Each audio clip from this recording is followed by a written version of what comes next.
പ്രിയ കർഷക സുഹൃത്തുക്കളെ, കാർഡമം പ്ലാന്ററിന്റെ ഏറ്റവും പുതിയ അധ്യായത്തിലേക്ക് ഏവർക്കും സ്വാഗതം.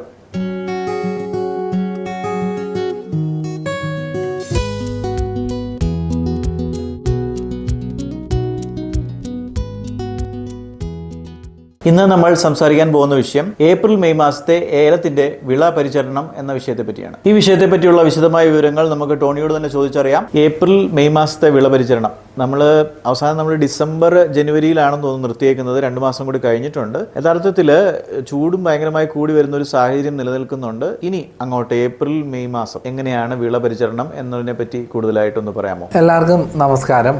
നമുക്ക് ഈ കൊല്ലം പതിവിന് വിപരീതമായിട്ട് ഫെബ്രുവരി മാസം ഒരു ന്യൂനമർദ്ദം ഉണ്ടാകുകയും ഇടുക്കി ജില്ലയുടെ വിവിധ പ്രദേശങ്ങളിൽ ആവശ്യത്തിന് മഴ ലഭിക്കുന്ന ഒരു സാഹചര്യം ഉണ്ടായി. എന്നാൽ ഫെബ്രുവരിക്ക് ശേഷം മാർച്ചിലാണെങ്കിലും മാർച്ച് പകുതിയോടുകൂടി പിന്നെയും വേനൽ മഴ ശക്തിപ്പെടുകയും വിവിധ ഭാഗങ്ങളിൽ മഴ ലഭിക്കുകയും ഉണ്ടായി. മുന്നോട്ടും നമുക്ക് ഈ വേനൽ മഴ ശക്തിപ്പെട്ട് എല്ലാ മേഖലയിലും ലഭിക്കുവാനുള്ള ഒരു സാഹചര്യമാണ്. നമുക്കറിയാം, നമ്മുടെ ഏലകൃഷിയെ സംബന്ധിച്ച് പറയുകയാണെങ്കിൽ ഏപ്രിൽ മെയ് അല്ലെ മാർച്ച് ഏപ്രിൽ മെയ് എന്നൊക്കെ പറയുന്നത് നമുക്ക് ഓഫ് സീസൺ ആണ്. പക്ഷേ ഓഫ് സീസണിൽ നമ്മൾ കൃത്യമായ രീതിയിൽ വിള പരിചരണം നടത്തിയാൽ മാത്രമേ വരുന്ന സീസണിൽ നമുക്ക് ചെടികളിൽ നിന്ന് നല്ല രീതിയിലുള്ള ആദായം ലഭിക്കുകയുള്ളൂ. ഇപ്പൊ നമ്മുടെ ചെടികൾ പരിശോധിക്കുകയാണെങ്കിൽ ഏകദേശം പൂർണ്ണമായിട്ട് തന്നെ നമ്മുടെ പഴയ ശരങ്ങളിലെ കായ എടുത്ത് മാറിയിട്ടുണ്ട്. ഇപ്പോൾ നിലവിലെ സാഹചര്യത്തിൽ നമുക്ക് അടുത്ത സീസൺ സ്റ്റാർട്ടിംഗ് എന്ന് പറയുന്നത് ചിലപ്പോൾ ഒരു ജൂലൈ ഓഗസ്റ്റ് ഒക്കെ ആകാൻ സാധ്യതയുണ്ട്. കാരണം നിലവിലെ സാഹചര്യത്തിൽ ഇടുക്കി ജില്ലയുടെ വിവിധ ഭാഗങ്ങളിൽ കൂടെ സഞ്ചരിക്കുമ്പോൾ മനസ്സിലായത് നമ്മുടെ ശരങ്ങളിലെ പഴയ ശരങ്ങളിലെ കായ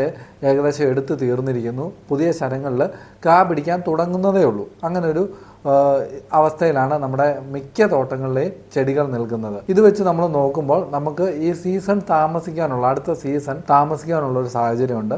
അതുപോലെ തന്നെ തോട്ടങ്ങളിൽ കൂടെ പോകുമ്പോൾ മനസ്സിലായ ഒരു കാര്യം എന്ന് വെച്ച് കഴിഞ്ഞാൽ ചെടികൾക്ക് ചിമ്പ് വളരെ കുറവാണ്. നമ്മുടെ പഴയ തട്ടയും ശരങ്ങളുമാണ് കൂടുതലായിട്ട്.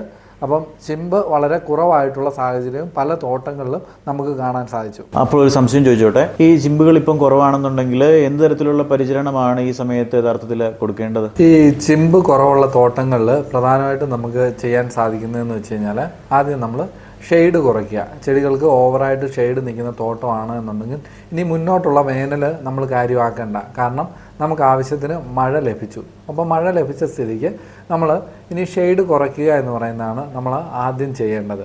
നമ്മുടെ ചെടികൾക്ക് ഒരു 50% ഷെയ്ഡ് കുറച്ച് നിർത്തുക.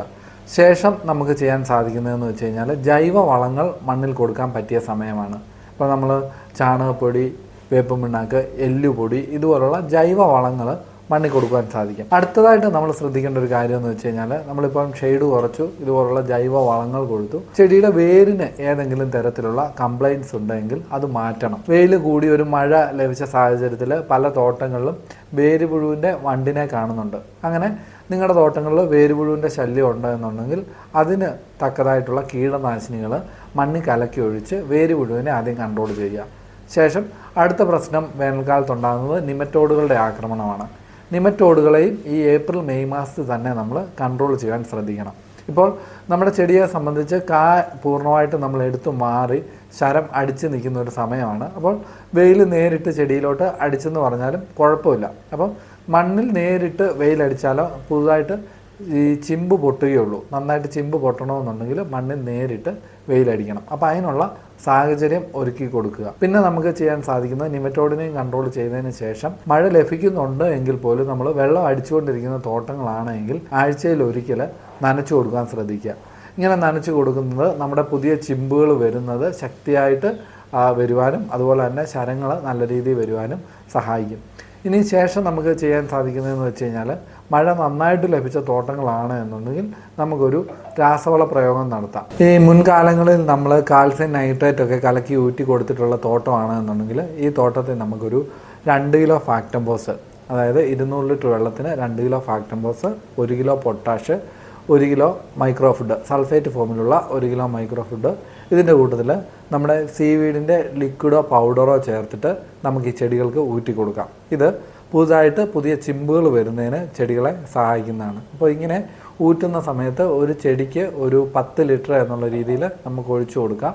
അതുപോലെ തന്നെ ഇത് വെള്ളമുള്ള തോട്ടങ്ങളിൽ വേണം ഈ രീതിയിൽ നമ്മൾ ചെടികൾ പരിചരിക്കാൻ. കാരണം മുൻപോട്ട് നമുക്ക് മഴ ലഭിച്ചില്ലെങ്കിൽ നമുക്ക് നനച്ചു കൊടുക്കാനുള്ള സാഹചര്യം ഉണ്ടെങ്കിൽ ഈ രീതിയിൽ നമുക്കൊരു വളപ്രയോഗം നടത്താവുന്നതാണ്. പല കർഷകരും നമുക്ക് ചോദിക്കുന്ന ഒരു പ്രശ്നമാണ്, നിലവിൽ തണ്ടുതുരപ്പനുണ്ട്, ചൊറിയുണ്ട്, പൂപ്പലിൻ്റെ അസുഖങ്ങൾ, അങ്ങനെ എല്ലാത്തിനും ഈ ഒരു സമയത്ത് എന്ത് തരത്തിലുള്ള പ്രതിവിധിയാണ് ചെയ്യേണ്ടത് എന്നുള്ളതിനെ പറ്റി. അപ്പോൾ അതിനെപ്പറ്റി കൂടുതലായിട്ടൊന്ന് പറയാമോ? അപ്പോൾ ഈ വേനൽക്കാലം എന്ന് വെച്ച് കഴിഞ്ഞാൽ ചെടികളെ സംബന്ധിച്ച് ഏറ്റവും കൂടുതൽ കീടങ്ങളുടെ ആക്രമണം ഉണ്ടാകുന്ന മാസമാണ്. കാരണം ചൂട് കൂടുന്നതനുസരിച്ച് കീടങ്ങളുടെ ആക്രമണം കൂടും.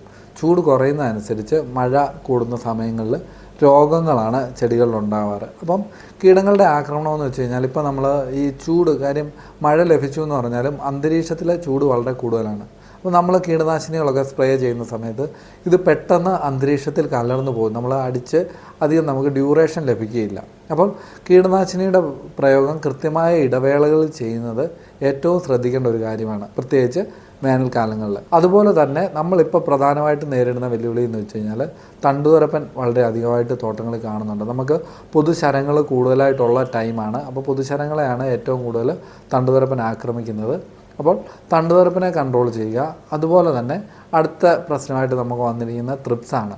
മുൻകാലങ്ങളിലില്ലാത്ത രീതിയിൽ നമ്മുടെ തോട്ടങ്ങളിൽ ത്രിപ്സിൻ്റെ ആക്രമണം കൂടിയിട്ടുണ്ട് ഈ കൊല്ലം. അതുപോലെ തന്നെ മറ്റൊരു പ്രശ്നമാണ് സ്കെയിൽ ഇൻസെക്റ്റ്. ഈ സ്കെയിൽ ഇൻസെക്റ്റ് എന്ന് പറയുന്നത് പണ്ട് കാലങ്ങളിൽ നമ്മുടെ തോട്ടങ്ങളിൽ ഇല്ലായിരുന്നെങ്കിലും ഈ അടുത്ത കാലത്തായിട്ട് തോട്ടത്തിൽ വളരെയധികം തോട്ടങ്ങളിൽ കാണുന്നുണ്ട്. ഈ 3 കീടങ്ങളെയും നമുക്ക് ഈ വേനൽക്കാലത്ത് കൃത്യമായ രീതിയിൽ കൺട്രോൾ ചെയ്തു പോകേണ്ട ഒരാവശ്യമുണ്ട്. അങ്ങനെ കൺട്രോൾ ചെയ്തില്ല എന്നുണ്ടെങ്കിൽ ഇത് നമ്മുടെ വിളവിനെ കാര്യമായ രീതിയിൽ ബാധിക്കുകയും നമ്മുടെ തോട്ടങ്ങളെ ഇത് ബാധിക്കുകയും ചെയ്യും. ഈ തണ്ടുതുരപ്പൻ കൂടുതലായിട്ട് കാണുന്ന തോട്ടങ്ങളിൽ, അതുപോലെ തന്നെ ത്രിപ്സിൻ്റെ അറ്റാക്ക് കാണുന്ന തോട്ടങ്ങളിൽ നമുക്ക് സ്പിനറ്റോറ 60 മില്ലി 200 ലിറ്റർ വെള്ളത്തിന് എന്നുള്ള രീതിയിൽ ചേർത്തിട്ട് നമുക്ക് ചെടികളിൽ അടിച്ചു കൊടുക്കാൻ സാധിക്കുന്നതാണ്. ഇത് നമുക്ക് ഡെലിഗേറ്റ്, സമിറ്റ്, ഇങ്ങനെ പല ബ്രാൻഡ് നെയിമുകളിൽ നമുക്ക് മാർക്കറ്റിൽ അവൈലബിൾ ആണ്. അതുപോലെ തന്നെ നമുക്ക് ഉപയോഗിക്കാൻ പറ്റുന്ന മറ്റൊരു കീടനാശിനിയാണ് എൻഡോക്സകാർബ്.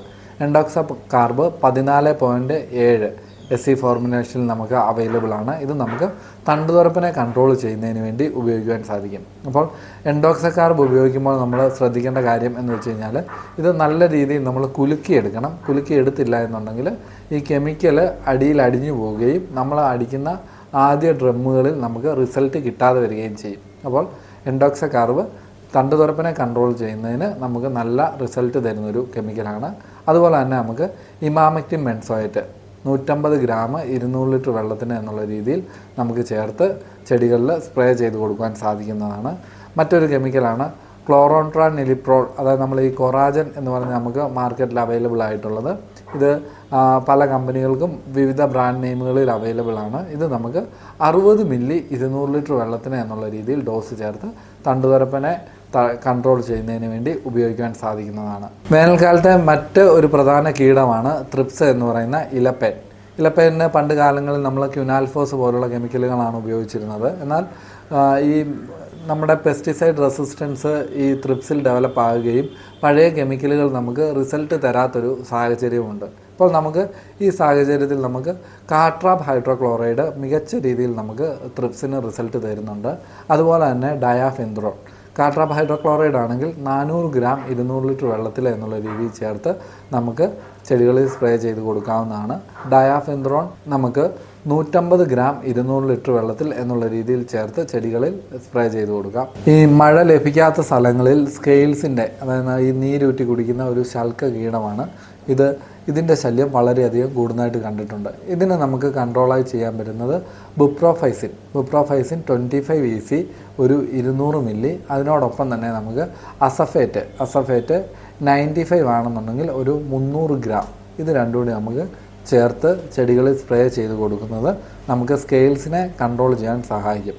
പിന്നെ മറ്റൊരു കെമിക്കലായിട്ട് നമുക്ക് ഉപയോഗിക്കാൻ പറ്റുന്നത് പൈറിഫോക്സിഫൻ നമുക്ക് ഇതിനെ കൺട്രോൾ ചെയ്യാൻ വേണ്ടി, സ്കെയിൽ ഇൻസെക്റ്റിനെ കൺട്രോൾ ചെയ്യാൻ വേണ്ടി നമുക്ക് ഉപയോഗിക്കാൻ സാധിക്കുന്നതാണ്. പൈറിഫോക്സിഫൻ 10 EC ആണ് ലഭിക്കുന്നതെന്നുണ്ടെങ്കിൽ അത് 200 മില്ലി 200 ലിറ്റർ വെള്ളത്തിൽ എന്നുള്ള രീതിയിൽ ചേർത്തിട്ട് ചെടികളിൽ സ്പ്രേ ചെയ്ത് കൊടുക്കാം. അപ്പോൾ ഒരു കാര്യം കൂടി ചോദിച്ചോട്ടെ, ഈ ചെടികളിലെ കുമ്മായ പ്രയോഗം അതിനെപ്പറ്റി കൂടുതലായിട്ടൊന്ന് പറയാമോ? ഏത് സമയത്താണ് ഉപയോഗിക്കേണ്ടതെന്നുള്ളതിനെ പറ്റി കൂടുതലായിട്ടൊന്ന് പറയാമോ? ഈ ഏപ്രിൽ മെയ് മാസങ്ങളിൽ കുമ്മായ പ്രയോഗം വളരെ പ്രധാനപ്പെട്ടതാണ്. നമ്മുടെ കാലവർഷം തുടങ്ങുന്നതിന് മുന്നേ ഉള്ള സമയത്താണ് നമ്മൾ ഏലച്ചെടികളിൽ കുമ്മായ പ്രയോഗം നടത്തേണ്ടത്.